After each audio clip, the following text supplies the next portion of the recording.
So one of the most consequential battles in all of human history was the Battle of Hastings. The Battle of Hastings happened on October 14th, 1066. The Battle of Hastings, you're going to see William, the Duke of Normandy, versus Harold Godwinson. You got the Anglo-Saxon king versus the French Norman king. And it's going to end with Harold Godwinson. He's going to get an arrow to the eye. Harold Godwinson is going to be killed. And not only did he get an arrow to the eye, but then they said that a swordsman is going to cut him down right afterwards. So that's pretty consequential for a bunch of reasons. So there's a whole secession thing.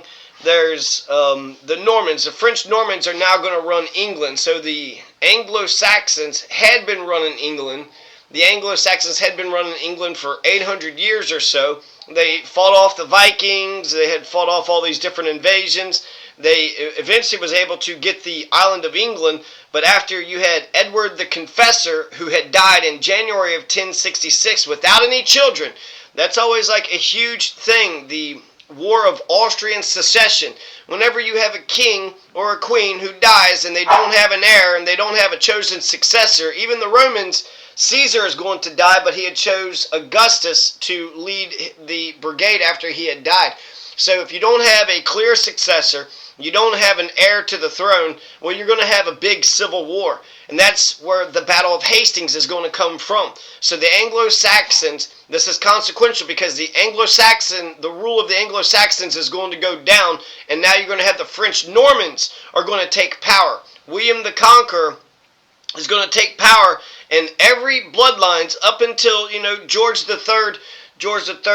III today, go from, the Henrys to the Edwards to, the whoever's, still today. So the bloodlines of William the Conqueror is going to go from,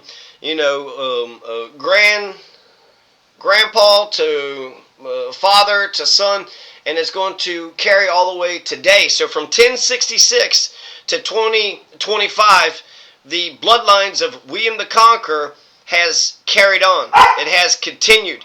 Now, right after William the Conqueror, you're going to have William the First, William the Second. You're going to have Henry the First, or maybe it was Matilda. Matilda is where we're going to get Henry the Second from, and then you're going to have Stephen of Blois, right? But then you're going to have Henry the Second, and then Henry the Second is the one that's going to give us the grand jury. We're going to have the origin of the English common law is going to come from Henry the Second.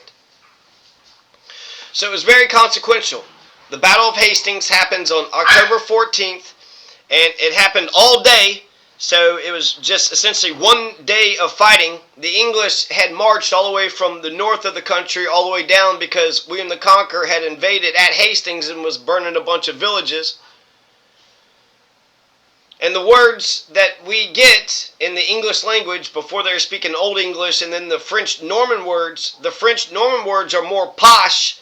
And we still speak with the French Norman words today. So words like attorney, bailiff, court, justice, verdict, felony, contract, government, judge, crown, castle. All these words come from the French Normans. When you say castle, crown, judge, government, attorney, bailiff, court, justice, verdict, felony, contract, these are all French Norman words. The Anglos, they brought us shit, and then the Anglos would say cow, pig, and sheep, but the French Normans would say it was beef, pork, and mutton.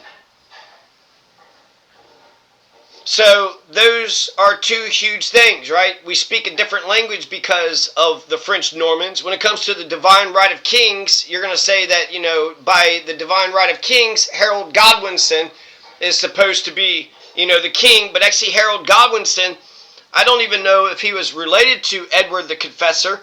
When Edward the Confessor had died, there were like 4 different people that were competing for the crown.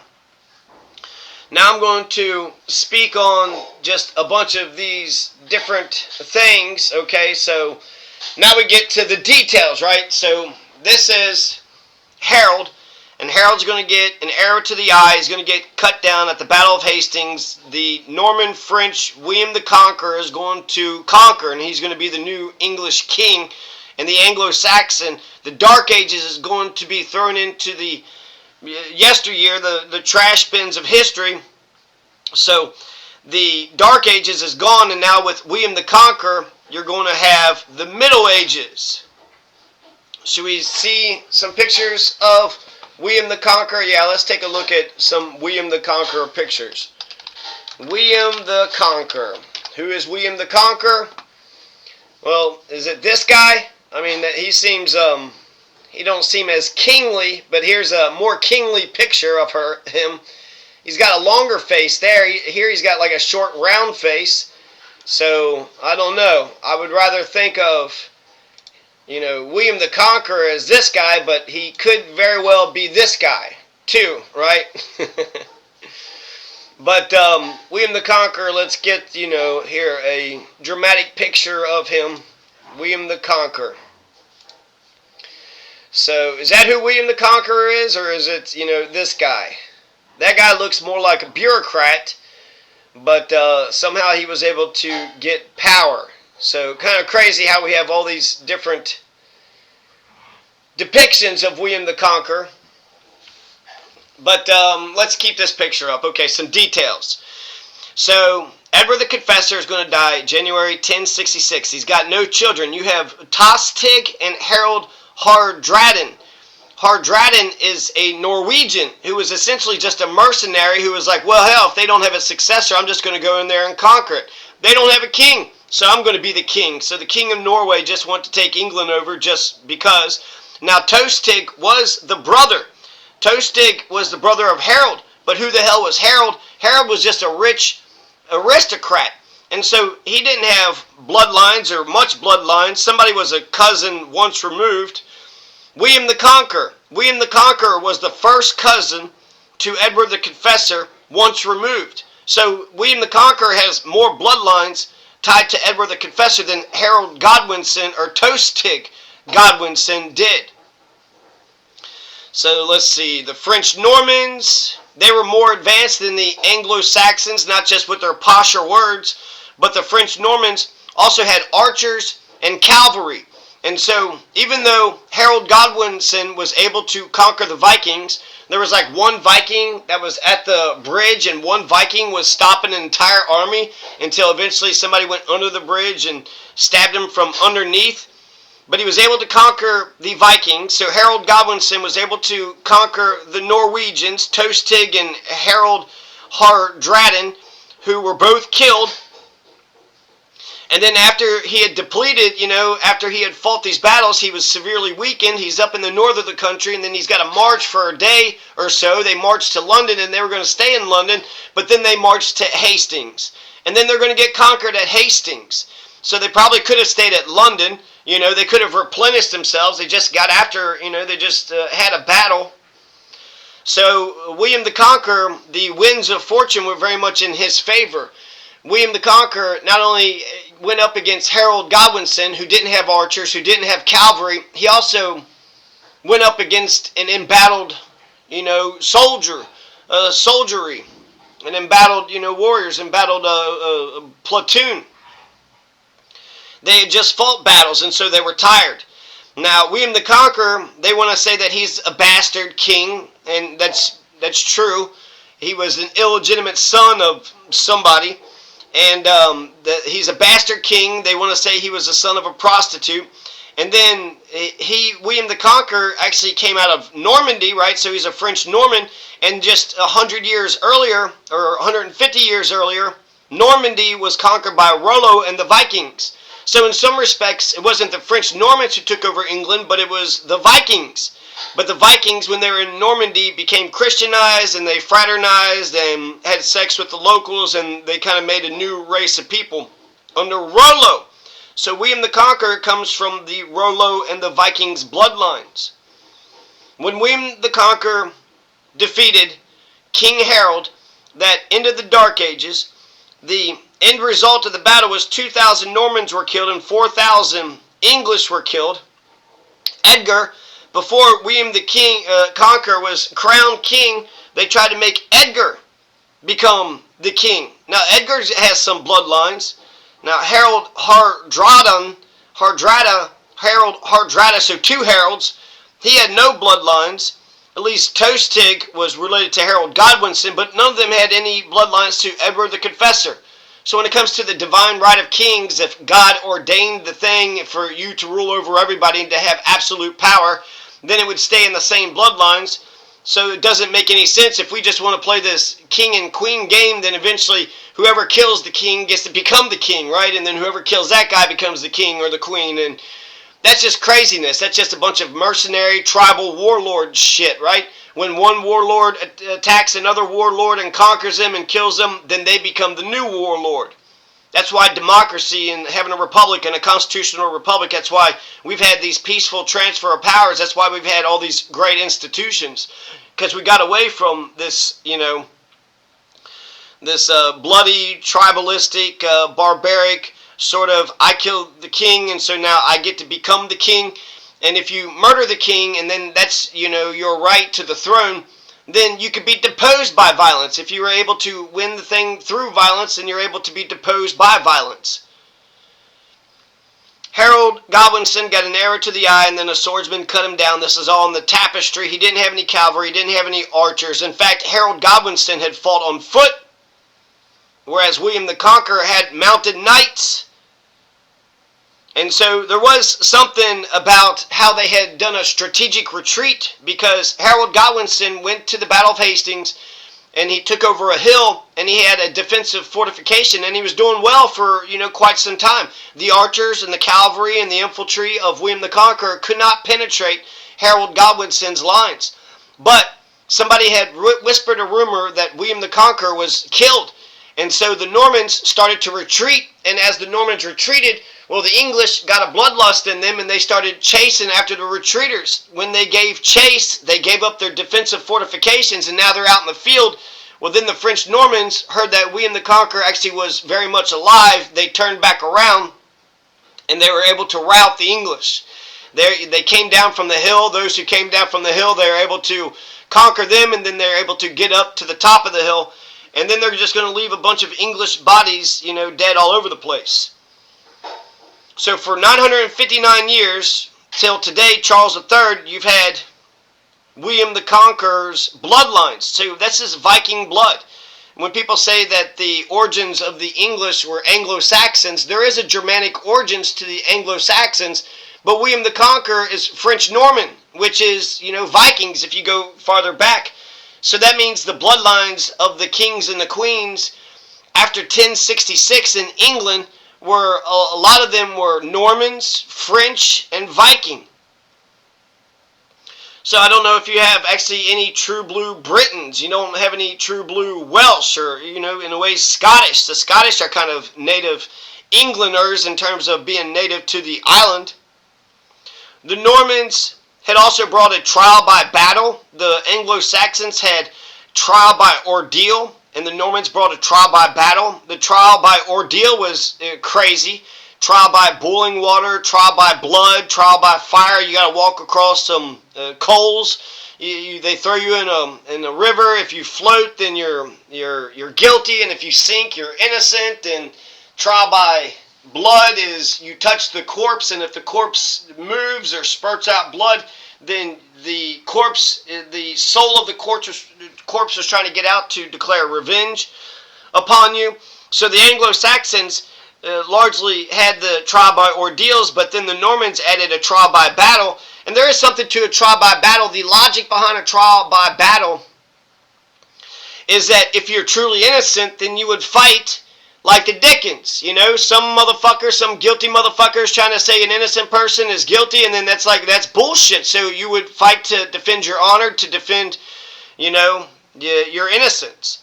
So there is something to a trial by battle, but then if you're good at battle, then you could just kind of, instead of right being might, you could turn might into right, and I'm stronger than you, and so you go and you steal some stuff, and then if it's a trial by battle and you could beat the person in battle, then you get away with all your shit. So William the Conqueror is going to have the succession after William the Conqueror is William number 1, William number 2, Henry number 1, and then Stephen of Blois. Then you're going to have Matilda.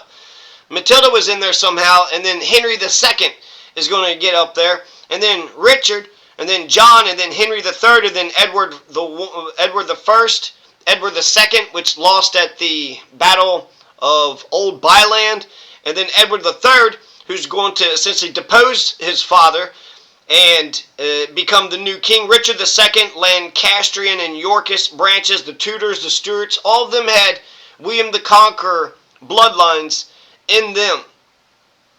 The Anglo-Saxons, they say, had a sophisticated legal system, but the common law is going to come with the French Normans. And then if you think about the words of the French Normans, attorney, bailiff, court, justice, these are all court, this is a very sophisticated legal system. Justice, verdict, felony, contract, castle, crown, judge, government. So Harold's defenses, they should have just stayed in a defensive posture, because as soon as they gave chase, that's when they had exposed themselves by being out and about. William the Conqueror was just rumored that he was killed, but then he removed his helmet and showed that he was not killed. The Witan had chose Harold, and actually Harold Godwinson, he has no bloodlines whatsoever to Edward the Confessor. Harold Godwinson was kind of a co-king alongside of Edward the Confessor. So when Edward the Confessor had died, then they said, well, hell, we'll make the co-king the king.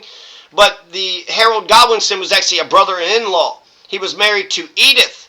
Edith had the bloodlines, and so he didn't have any bloodlines. The Witan had chose Harold Godwinson to be the new king of England. Harold Godwinson was the Earl of Wessex. And when he died, then the entire lineage of the Anglo-Saxon kings is going to die with him. Now, the place where the Battle of Hastings actually took place, it was north of Hastings.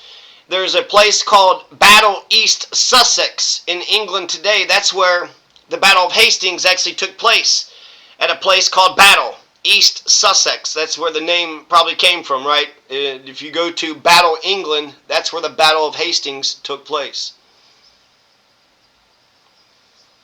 Edgar was about to be crowned, but William had beat him to it. Edward the Exile, Edward Etheling, he was actually a half-brother. He was a half-brother to Edward the Confessor, so he had some bloodlines, to the thing. William the Conqueror was a first cousin, once removed to the bloodlines, to the throne, to the hereditary succession.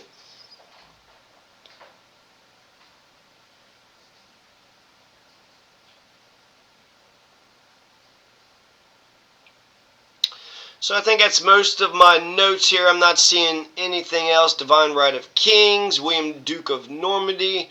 The battle lasted 1 day. William the Conqueror is going to be declared king on Christmas, 1066. Rollo and the Vikings had took over Normandy, 911. So 911 AD. And so from 911 to 1066, the Viking French Normans, was just kind of sitting over in Normandy plotting their things. And then, Edward the Confessor didn't help things either. Edward the Confessor kind of told everybody that they could be king. Yeah, Harold, you could be the king. No, William the Conqueror, you could be king. No, hey, Edgar, you could be king. I don't even know where this Harold Hardrada, I guess he just saw a nation that was weakened, and Harold Hardrada just thought he could just kind of come in and march and conquer and take over everything. So William the Conqueror should thank the Norwegians for thinking that they could conquer him, because that had severely weakened Harold Godwinson. If he had full strength, even though he had mostly infantry, he probably could have beat William the Conqueror, because they were holding the line pretty good. But just those combinations of having a tired army, not having any archers, not having any cavalry, and then while they held the line, they messed up when the Normans were running away. They gave chase. And that actually makes me think of the Battle of Cowpens. They say the Battle of Cowpens is the perfect battle. This is a George Washington strategy. Battle of Cowpens, what had happened is they paid a bunch of poor peasants to do the first volley. So they went up to the British, and you had a line of 1,000 poor peasant soldiers, and their entire job was just to go up there and shoot at the people and then run away. So 1,000 people go up to the British, they shoot at them, and then as they're running away, the British give chase, and then fell into a trap where they had a whole bunch more professional soldiers, waiting for them and flanking them, and then they're going to wipe them out. That's the Battle of Cowpens from the U.S. Revolutionary War. Kind of makes me think of this movie, which wasn't a great movie, but it was I forget the name, The Marksman. the marksman had the kid, the 11-year-old kid, shoot a couple bullets as a distraction, and then when the guy, stepped out to shoot back, then the marksman had shot the guy that had stepped out. So the idea of the first people being the shooters shooting at the people, and then you want to give chase to them. Well, you're giving chase to the weak ones that you thought was the primary enemy, but lo and behold, because you gave chase, you're now out of your fortifications, you're out of your defense, and you were only infantry to begin with. You didn't have any archers or cavalry, and so you were weaker in terms of weapons, and then you're weaker because you're out of your defensive fortifications. One of the power laws says that you shouldn't fortify yourself, and I gotta look at that, closer. Then I think of some Sun Tzu things, but yeah, Edward the Confessor didn't have any children. Edward the Confessor should have had children. If he didn't have any children, then he should have picked who he thought his successor should be, and then give all confidence to this, next person. But it has to be pretty crazy for a king, because everybody's trying to vie for power, and then to pick the vice president, right, to pick the successor is such an important position, it's such an important role, that you should just pick it, years before anything happens to you. But since it's, all these people are competing for your love, a lot of times the chosen successor can change. And as time goes on, it could be this guy I want, now no, this guy, and so and then who knows who the person actually told. It'd be whoever the parliament had chosen, whatever the law had said, or whatever will, if there was a will that was written and then it was signed in his own name. All this shit could be forged too. So only if you didn't have any children, because it would go to the eldest male, right? So that's the divine right of kings. It's what's that word that they always use? Primogenitor, something like that. And if you don't have any crystal clear male heirs, and I guess female heirs too, but what happened? Matilda, like they want to act like Matilda was a woman, so her bloodlines didn't matter. And actually, they don't say that it's William the Conqueror's bloodlines throughout the entire French, during the English kings. They point out different houses, so they want to say that the house of Normandy is only 4 kings: William I, William II, Henry I, and Stephen of Blois. And then when it comes to Henry II, his father was Geoffrey Plantagenet. And so with the onset of Henry II, and then Richard, John, Henry III, they're going to say that he is a different house. He's the house of, Plantagenet, but then they're going to just call them the Angevin dynasty. So it went from the house of Normandy to the house of Angevins. I don't know where that word comes from, the Angevins, but I guess it just sounds better than Plantagenet. Oh, I'm from the Plantagenet lineage. Oh yeah, not the house of Normandy? Nope. What other houses? There's been a lot of famous. The Lancaster house, the Yorkist house, the Tudors, the Stuarts. So you have all these different houses throughout the English monarchy, but the bloodlines of William the Conqueror, they stay intact, ever diminishing, so it's only a small percentage, from generation to generation. The children only get 50% of the bloodlines, and then the grandchildren get, 50% of 50%, so 25%, and so it just keeps on getting cut in half every time there's a new generation. But Edward the Exile had the bloodlines. William the Conqueror had some bloodlines, but he was further removed than Edgar the Exile. Harold Godwinson had no bloodlines whatsoever. Neither did Tostig Godwinson or Harold Hardrada. They didn't have any bloodlines either. And he fought on foot, Harold Godwinson, he couldn't find a damn fucking horse anywhere. And then that's when the English became the bastard descendants of Vikings. The French Normans were the bastard descendants of a prostitute. The king snuck out one time, had sex with the daughter of a tanner. And so I don't mind that. That just means he's got working class ties. But to the elitist and the nobles, they wanted to sort of mock him and say, "Oh, well, your mother was a tanner." And it's like, yeah, so my mother had a job, she was a working class person. That's right, so you're not royalty. You're supposed to be above all the rest of us. That's kind of a weird own to me. It's not an own at all in my book. If anything, that's a good thing for William the Conqueror. That shows you that even a bastard, even a complete bastard who was the son of a prostitute can become king one day. Even if you're a French Norman Viking, you can become king of England one day. So it's not a nice unbroken line of, hereditary succession. And then the whole idea was who the fuck won. It was just the person that had the better conquering army.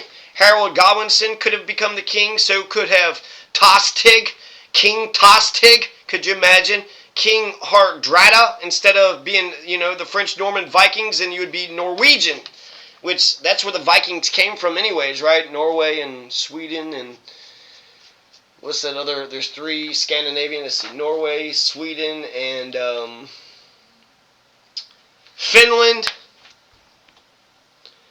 So you would be Norwegian Vikings instead of the French Norman Vikings, which it's just a crazy thing to think. That's how their system works, right? Should we vote for one of us? Should we put one of us in charge of us? No. Let's wait for a conqueror to come out of Norway. That's William and Mary. They had some bloodlines to James the First or Second or something, but they came out of Germany. William and Mary, that's the Glorious Revolution. So the Glorious Revolution was by an invasion from an outsider as well. So, yeah, it's crazy to think about. I like the idea of a democracy and a republic. Unfortunately, I guess those who campaign well aren't always your great leaders. How do you get your great leaders into a position of power? They would have to do the campaigning, and they would have to, it's kind of crazy because it's like if you can campaign well, then you might be able to become president, but that might not make you the best governor. When I think of all these, ancient kings and shit, the only one that I kind of take note of is Henry II. Henry II is going to have the assize of Clarendon and then the assize of Northampton, and that's where the grand jury is going to come from. And so Henry II, he did some good things, some bad things, but ultimately he had a legacy of making the legal system, the judicial system, centralizing the legal system, which I don't even know if that's a good thing too. The Anglo-Saxons, I heard, had like communal legal systems, so that means the Anglo-Saxons were communist. Is that what you're trying to tell me? Because that would be a point in the Anglo-Saxons. That'd be a feather in their cap. That'd be a quill in their quiver, right? You know what I'm saying? No. How come? Why don't you know what I'm saying? I'm speaking English here. People shouldn't just be able to become a king by the caprice of a calumny. You know what I mean? You became king by the caprice of a calumny? How did you become king through the caprice of a calumny? You goddamn bastard.